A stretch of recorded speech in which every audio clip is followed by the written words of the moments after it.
everyone. Let me introduce you to the first episode of our series, How to Find Your Soulmate. Today, I'm going to ask my wife how she was able to attract someone she calls her soulmate. Wow. What did you do and how did you get there? I wouldn't say I think there was a point in my life that I was really quite desperate. Like sometimes you're like, oh, I'm getting older. Your younger ones are getting married and it's just you and you're like, what am I doing wrong?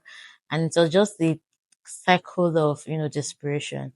It was really so bad. Like I was like, oh, just anything. Even when I found options that did not fit with the kind of person I want, I was willing to compromise and kind of like bend myself and to suit the other person. Then it just got to a point I was like, God, I'm just going to live my life, work on myself. I'm not gonna even run after any relationship. So it was more of like just developing myself, putting so much into myself and not even thinking of relationship at all.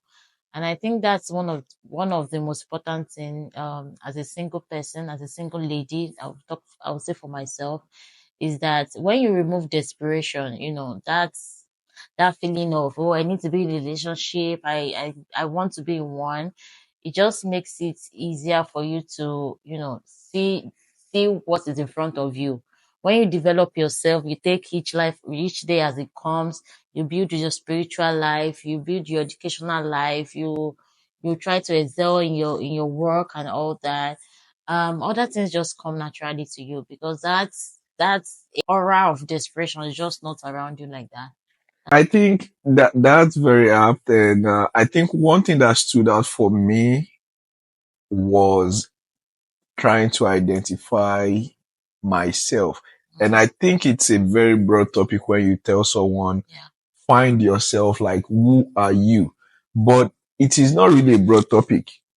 I will give you examples of things you need to be aware of about yourself. Mm-hmm. And it boils down to being, to awareness. How much do you understand yourself? If someone steps on you, what are you quick to do?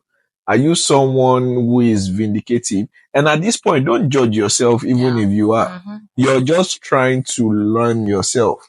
We, I think that is the first step that kicked things off for me. I was able to identify myself, who I was, what triggers me. In fact, do you know some people don't understand the term something triggers you? Yeah, like what's XC? What's that thing that somebody says and you just go off? Yeah, Yeah. it might be the smallest thing that could ever be in this life. Yeah. So you need to be aware. Self-awareness is important. Like first learn yourself. What are the things that triggers you? If you need to go to therapy for it. In fact, Definitely. I call it a point in your life where you need to detoxify. And don't take it as a bad thing. We're all toxic one way or the other to some Yeah. other people, Mm-hmm. but you need to detoxify. If you've been through some difficult parts in the past, you need to forgive yourself first. So I think this is the first thing you need to do. Know yourself, be self aware of who you are, what triggers you, what do you love. And what you like as a person and what you cannot take in a relationship. Yeah. So that way you can create boundaries. You just don't allow anything into your life. Definitely. Yeah, I think that is the first piece that is very important before you even start thinking about relationship. Work on yourself.